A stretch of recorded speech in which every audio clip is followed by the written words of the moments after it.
Assalamualaikum warahmatullahi wabarakatuh. Bismillahirrahmanirrahim. Rekan-rekan dimanapun Anda berada, perkenankan saya menyapa kembali Anda semua, seraya berucap syukur atas segala nikmat dan karunia darinya, sehingga kita masih mendapat kesempatan belajar dan menjalankan dharma kita sebagai manusia.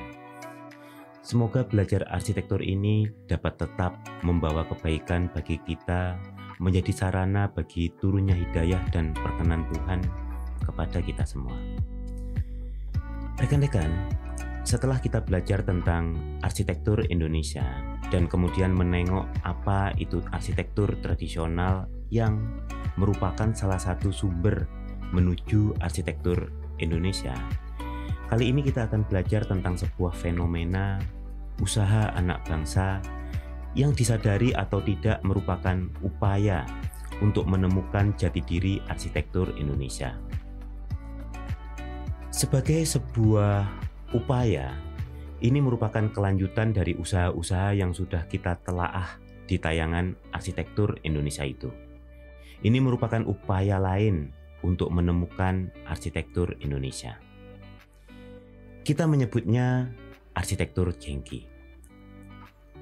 Saat ini, kita masih banyak menjumpai gaya arsitektur ini di berbagai kota di seluruh Indonesia. Gayanya yang unik menjadikan kita mudah mengenalinya. Sebagai sebuah gaya arsitektur jengki memang dipengaruhi oleh berbagai gaya arsitektur yang sedang berkembang di masa itu, tetapi ketika sudah mewujud dalam sebuah bentukan bangunan, ini menghasilkan nuansa yang tidak kita jumpai di seluruh dunia. Baik, sebelum lebih jauh terkait wacana itu, kita coba telisik dulu mengapa disebut arsitektur jengki. Jengki tentu saja bukan merupakan kata asli Indonesia. Sebagian pendapat ini merupakan serapan dari kata Yankee di Amerika, di mana istilah itu dipakai untuk menyebut orang-orang baru di Amerika bagian utara sana. Di Indonesia, istilah jengki digunakan untuk menyebut model fashion, jenis sepeda jengki misalnya, mebel, dan juga arsitektur. Kita menduga istilah ini digunakan untuk menyebut sesuatu yang asing, sesuatu yang aneh, sesuatu yang di luar mainstream. Model celana jengki adalah model di mana bagian bawahnya sempit. Sampai dulu pada tahun 1950-an sempat ada razia model celana ini karena dianggap bawaan neokolonialisme. Jadi kalau di bioskop atau keramaian Anda memakai celana yang sempit di bagian bawah, nanti ada polisi yang memasukkan botol bir di bagian bawah celana Anda. Bila tidak lolos maka celana Anda akan digunting. Sepeda jengki malah bukan berasal dari Amerika. Sebutan sepeda ini merujuk pada sepeda-sepeda produksi Cina, misalnya sepeda Ponix, yang di tahun 70-80-an populer di seluruh Indonesia. Tapi intinya sepeda jengki muncul sebagai alternatif sepeda ontel yang sudah lama ada sejak masa kolonial Belanda. Bila sepeda ontel bergaya tegap, kuat, dan kesan formal, sepeda jengki ini ukurannya lebih sesuai dengan ukuran orang Asia, kompak, dan juga tidak ada pembedaan jenis kelamin pemakaiannya. Demikian juga arsitektur jengki. Gaya ini merupakan gaya arsitektur yang berusaha tampil beda dibanding dengan arsitektur sebelumnya. Bila rekan-rekan menelisik periode pra-kemerdekaan di Indonesia berkembang arsitektur gaya Art Deco, arsitektur Indis, The Style, atau Amsterdam School. Nah, gaya jengki berusaha melampaui pakem-pakem yang ada di gaya arsitektur sebelumnya itu. Seolah-olah ada keterputusan, ketidaksinambungan. Bila ditelisik dari sisi sejarah, hal tersebut masuk akal. Karena sejak Indonesia merdeka, arsitek-arsitek dari Belanda pulang ke negaranya. Ada kekosongan tenaga ahli arsitektur di Indonesia yang kemudian diisi oleh para tukang gambar, asisten arsitek, dan mandor bangunan. Ditambah dengan semangat kemerdekaan yang sedang menggelora saat itu, yaitu menolak apa-apa yang berbau negara penjajah. Maka muncullah kreasi-kreasi anak bangsa yang kemudian melahirkan gaya arsitektur jengki. Arsitektur ini mulai muncul di tahun 1950-an dan masih sering kita jumpai sampai awal 1970-an. Di periode itu, bila kita perhatikan arsitektur yang ada di dunia, tidak ada yang memiliki langgam seperti arsitektur jengki. Di periode itu, kita tahu Notre Dame-nya Le Corbusier sedang dibangun. The Berlin Congress Hall yang bentuknya mirip gedung DPR MPR kita juga sedang didirikan. Seagram Tower, kemudian ibu kota Brazil di Brasilia juga sedang dibangun. Guggenheim Museumnya Frank Lloyd Wright, National Museum of Western Art-nya Le Corbusier di Tokyo, dan sebagainya dan seterusnya. Intinya, dunia sedang terlena dalam langgam arsitektur modern dan international style seperti yang sedang digemari Bung Karno pada waktu itu. Tidak ada yang bermain-main dengan atap miring asimetris dan tampang segi lima seperti arsitektur jengki. Bila kita ukur dari segi orisinalitas, tentu ini mendapat poin lebih. Dan ingat, ini bukan dirancang oleh arsitek, sebuah profesi formal seperti yang kita banggakan hari ini, yang bahkan barangkali tingkat pencapaiannya belum setara dengan kakek-kakek kita yang menghasilkan arsitektur jengki. Bahkan kalau kita telisik bagaimana mereka membuat jendela tidak selamanya segi empat, membuat dinding tidak selamanya tegak lurus, bisa saja kita mencurigai bahwa benih-benih gaya arsitektur dekonstruksi sudah lebih dulu dipraktekkan oleh senior-senior kita itu, bahkan pada saat Jacques Derrida belum melontarkan pemikiran filsafat dekonstruksi yang menjadi landasan berkembangnya arsitektur dekonstruksi di dunia barat pada tahun 1980-an. Memberi pandangan baru terkait hubungan teks dengan makna. Memang, ada beberapa pengamat yang menduga arsitektur jengki merupakan saduran tropis dari arsitektur modern abad tengah yang berkembang di Amerika pasca perang. Atau ada yang menghubungkan dengan gaya arsitektur Gugi yang berkembang di California dan sekitarnya. Gaya Gugi ini terobsesi dengan bentuk-bentuk futuristik seperti pesawat ruang angkasa atau imajinasi terkait UFO. Apakah benar demikian? Rekan-rekan bisa menyandingkan sendiri. Apakah arsitektur jengki sama dengan gaya arsitektur pasca perangnya Amerika atau sama dengan arsitektur Gugi yang banyak dipakai untuk bangunan pom bensin, restoran cepat saji, motel, dan sejenisnya? Saya kira mereka yang menyampaikan pendapat itu kurang presisi dalam melakukan pengamatan. Memang, di awal tahun 1950-an di Indonesia muncul beberapa bangunan yang karena semasa dengan arsitektur jengki dianggap sebagai arsitektur jengki. Rata-rata hasil karya dari arsitek Belanda terakhir kali sebelum mereka kabur dari Indonesia. Karya-karya mereka ini yang barangkali membuat arsitektur jengki dianggap interpretasi Indonesia terhadap arsitektur Gugi atau arsitektur Amerika modern pasca perang. Padahal itu bukanlah arsitektur jengki. Itu lebih kepada international style atau barangkali lebih dekat dengan decorative art. Baik. Rekan-rekan, kita kembali ke arsitektur jengki yang kita bahas. Sudah banyak pemerhati, pakar arsitektur, dosen, maupun kritikus arsitektur yang berusaha mendefinisikan ciri-ciri gaya arsitektur jengki ini.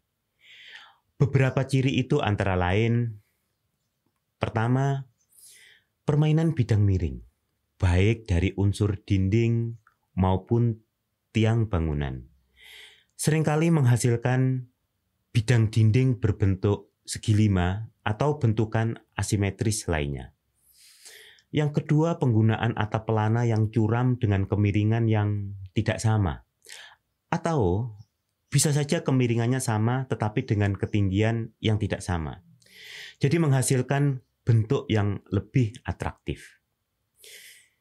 Ciri yang berikutnya, bingkai beton pada jendela dan pintu dengan bentuk yang asimetris atau bentukan-bentukan lain yang tidak seperti umumnya jendela dan pintu. Kemudian yang keempat, teras dengan atap datar atau lengkung atau dimiringkan ditambah dengan elemen tiang berbentuk V yang dekoratif sekaligus menjadi focal point dari bangunan tersebut. Kemudian yang keempat, pemakaian roster atau kerawangan untuk elemen estetis maupun fungsional, yang dalam implementasinya dapat beraneka ragam bentuk, komposisi, perletakan, maupun materialnya. Ciri yang keenam, permainan bahan finishing pada fasad bangunan.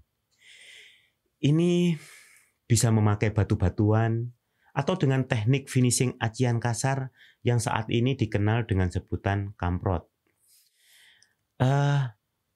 Deretan ciri-ciri itu coba didefinisikan oleh para pakar arsitektur. Anda bisa mendapatkan uraian terkait itu dengan mudah di buku-buku atau internet. Tetapi saya ingin kita melanjutkan pemikiran seperti ini. Sebagaimana terjadi pada hal-hal lain, ciri-ciri yang kita buat dan kita tempelkan pada sebuah fenomena tidak selamanya menggambarkan kenyataan fenomena tersebut. Anda tentu setuju dengan statement tersebut. Kenapa? Karena definisi maupun ciri-ciri tidak lain adalah penyederhanaan dari sebuah fenomena untuk lebih mudah dipahami. Maksud saya begini rekan-rekan, bila kita ingin menerangkan apa itu buah nangka misalnya kepada orang yang belum tahu buah nangka, maka kita akan membuat definisi dan menyebutkan ciri-cirinya. Misalnya, nangka adalah buah tropis yang berkulit tebal dan rasanya manis. Nah, definisi itu bisa jadi benar, tapi tidak menggambarkan buah nangka secara presisi. Kalaupun katakanlah kita mencoba membuat ciri-cirinya, misalnya kulitnya berduri, warnanya hijau kekuningan, memiliki getah, dan buahnya berwarna kuning. Oke, deretan ciri-ciri itu betul, tetapi tetap tidak dapat menghindarkan orang untuk salah buah. Misalnya, dengan ciri-ciri yang sama orang akan sampai kepada buah durian. Sama-sama berduri, sama-sama buahnya berwarna kuning, kulitnya hijau kekuningan, sama. Maksud saya, ada keterbatasan bahasa dalam mengungkapkan sebuah fakta. Ketika Anda ingin menggambarkan bentuk fisik nangka, apa istilah yang tepat? Tentu bukan kubus. Bentuk bola? Bukan juga. Elips 3 dimensi atau bola tapi lonjong. Tidak mudah, bukan? Saya hanya ingin menyampaikan kepada rekan-rekan, ya mbok jangan terlalu mendewakan definisi dan ciri-ciri untuk memahami sesuatu, termasuk ketika kita hendak memahami arsitektur jengki ini. Di berbagai karya ilmiah, skripsi, jurnal, dan buku-buku, saya lihat mereka seolah kewalahan untuk membuat kategori, tipologi, morfologi arsitektur jengki ini. Sehingga kita ketika bicara tampang muka rumah jengki, mereka mencoba mendefinisikan seperti ini. Rumah jengki biasanya memiliki fasad berupa dinding pentagonal segi 5, tetapi berdasarkan kajian kami ada juga beberapa yang tidak segi 5 karena atapnya datar. Coba rekan-rekan perhatikan. Rekan-rekan bisa kebayang betapa kerepotannya para pemerhati arsitektur itu sehingga membuat statement seperti itu. Padahal kita bisa melihatnya secara lebih rileks. Amati saja bahwa ketika semangat arsitektur Jengki membahana di Nusantara pasca kemerdekaan, semangat yang mengemuka adalah kebebasan dalam berkreasi dan dalam batas teknis ilmu bangunan. Maka tentu saja tidak ada pakem yang demikian rigid mengikat klasifikasi gaya Jengki ini. Betul bahwa kita bisa menyebutkan ciri atau kekhasan elemen bangunan dari hasil pengamatan kita. Tapi ada demikian banyak variasi yang bila ciri itu kita terapkan secara kaku, maka akan menjadi salah jadinya. Gaya Jengki adalah semangat zaman ketika arsitek, pembangun belum memiliki wacana yang mendalam terkait draft arsitektur di dunia. Tidak cukup akses untuk mengikuti apa yang sedang berkembang di Jepang, Amerika, atau Eropa. Yang mereka tahu bahwa merekalah seada-adanya perancang pembangun yang ada di Indonesia karena gerombolan penjajah yang berpraktek merancang membangun sebelumnya telah kabur karena negeri ini telah merdeka.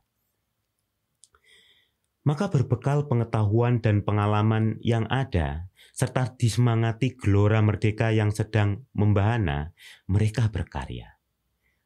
Mereka tahu bahwa negeri mereka sering hujan deras, maka mereka merasa aman bila membuat atap miring. Mereka tahu area di atas plafon bawah atap selalu panas, maka mereka membuat konfigurasi atap yang memungkinkan adanya sirkulasi udara. Sesederhana itu. Sebagaimanapun mereka hanya lulusan STM bangunan misalnya, toh naluri seni dan rasa keindahan mereka juga terasah di bangku sekolah dan juga di lapangan kerja. Maka ketika berhadapan dengan dinding datar, ada rasa gairah untuk membuat sesuatu yang lain. Ini alamiah saja, fitrah manusia untuk mencoba hal-hal baru. Dinding datar berfungsi sebagai pembatas dan pelindung. Kalau saya miringkan fungsi ini, masih tetap kokoh, tidak berubah. Kenapa tidak saya miringkan saja? Toh menjadi serasi dengan permainan atap pelana saya.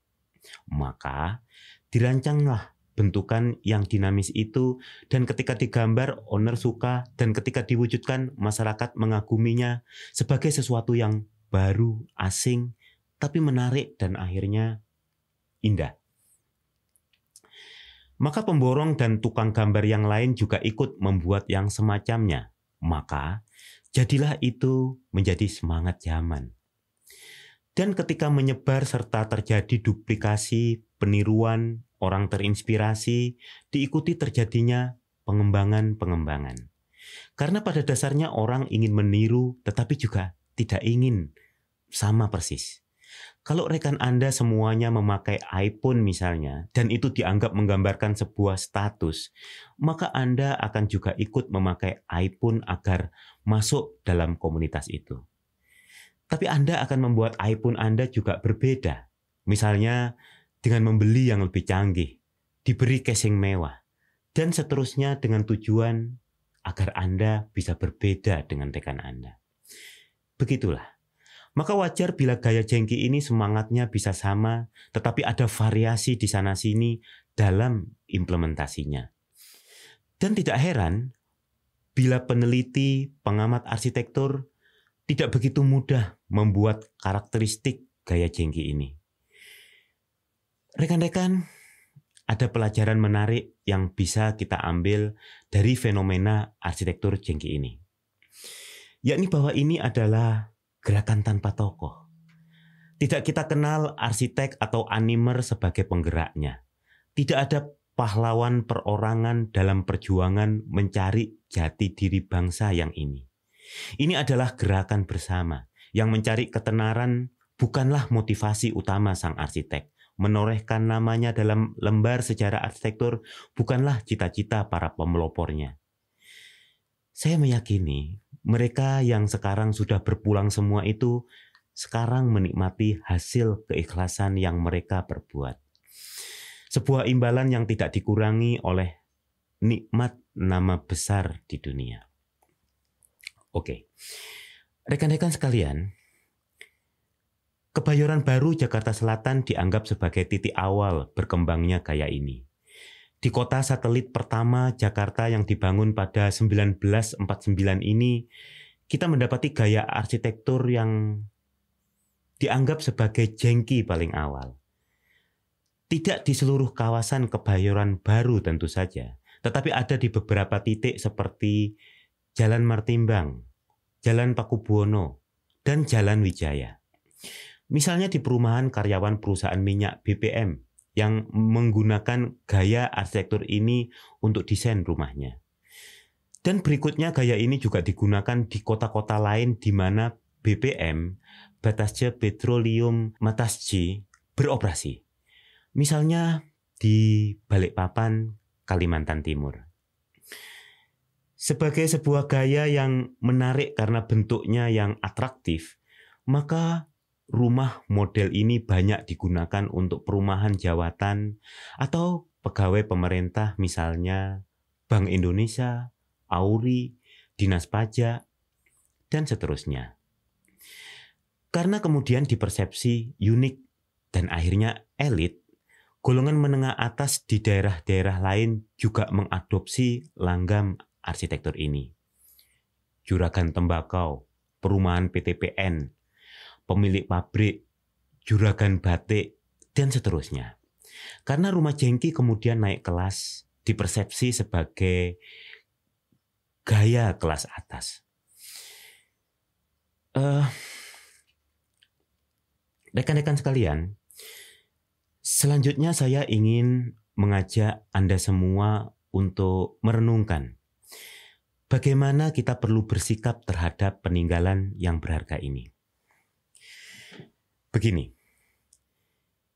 bila rekan-rekan menyimak berbagai literatur, buku, jurnal, atau artikel tentang arsitektur jengki ini, seringkali penulis mengemukakan kesedihannya karena semakin sedikitnya rumah jengki yang bertahan dari gerusan zaman. Saya kira keresahan semacam itu wajar saja. Seperti halnya keresahan sebagian kalangan terkait semakin punahnya arsitektur kolonial di Indonesia. Mereka meratapi heritage building yang tidak terurus atau roboh dan dirobohkan satu persatu. Tapi apakah keresahan seperti itu tepat 100%? Suatu rasa yang benar-benar mulia, sikap yang memang seharusnya diambil? Coba pemikiran seperti itu kita kaji lebih dalam. Apakah kita berpikir bahwa semua bangunan yang telah berdiri tidak boleh diubah oleh pemiliknya? Mungkin rekan-rekan akan jawab, boleh, bangunan yang berdiri boleh diubah, tapi ada beberapa yang perlu dipertahankan karena alasan tertentu. Oke. Tentu, bila ditanya rekan-rekan akan menjawab bahwa alasan tertentu tadi itu sebuah bangunan dipertahankan itu karena nilai sejarah yang dikandungnya atau posisinya di konfigurasi perkotaan yang penting atau karena gaya bangunan yang bernilai. Begitu kan? Kemudian, siapa yang menentukan sebuah gaya sebuah bangunan bernilai tinggi sehingga perlu dipertahankan? Pendapat orang per orang? Atau ada institusi yang akan menilainya? Tentu rekan-rekan akan menjawab, ya, institusi yang disepakati yang akan menentukan. Oke, bila demikian, kenapa rekan-rekan sedih bila ada sebuah bangunan yang menurut rekan-rekan bernilai tinggi dan dirobohkan pemiliknya? Padahal bangunan itu tidak masuk dalam kategori cagar budaya, heritage building, tidak masuk dalam Pergub Cagar Budaya atau PP bangunan konservasi. Apakah karena Anda berpendapat bahwa walau bukan kategori heritage building, sebetulnya bangunan itu memiliki gaya bangunan yang bagus sehingga harus dilestarikan? Anda berharap semua orang menyetujui pendapat Anda terkait nilai sebuah bangunan. Bagaimana dengan pendapat lain, misalnya, ini rumah saya, dan sekarang kebutuhan keluarga saya bertambah, maka saya akan merenovasinya sesuai kebutuhan saya. Apakah itu salah? Apakah bukan rekan-rekan yang egois bila menolak keinginan pemilik rumah tersebut? Tidak ada hukum yang dia langgar. Kalau terkait etika, nilai moral mana yang menghalangi dia melakukan pembangunan untuk memenuhi kebutuhan keluarganya? Atau pemikiran lain yang lebih pragmatis, dia tidak suka dengan gaya bangunan itu. Dia merasa tidak nyaman dengan rumah yang mulai ditinggali semenjak zaman kakeknya itu. Dia ingin mencapai kebahagiaannya dengan merubah bangunan itu. Bangunan jengki dirobohkan dan dibangun rumah baru sesuai dengan kenyamanan yang dia persepsi. Di mana letak salahnya dari tindakan itu? Itu rumah mereka sendiri. Mereka yang membangun sendiri dengan gaya bangunan yang mereka tentukan sendiri pada awalnya. Dan sekarang mereka sudah bosan, maka akan mengganti dengan gaya bangunan baru. Di mana letak salahnya? Ini saya menggoda rekan-rekan dengan pemikiran yang barangkali tidak biasa rekan-rekan dengar. Saya hanya ingin kita adil sejak dalam pikiran dan meneruskan pemikiran itu pada berbagai kemungkinan yang ada.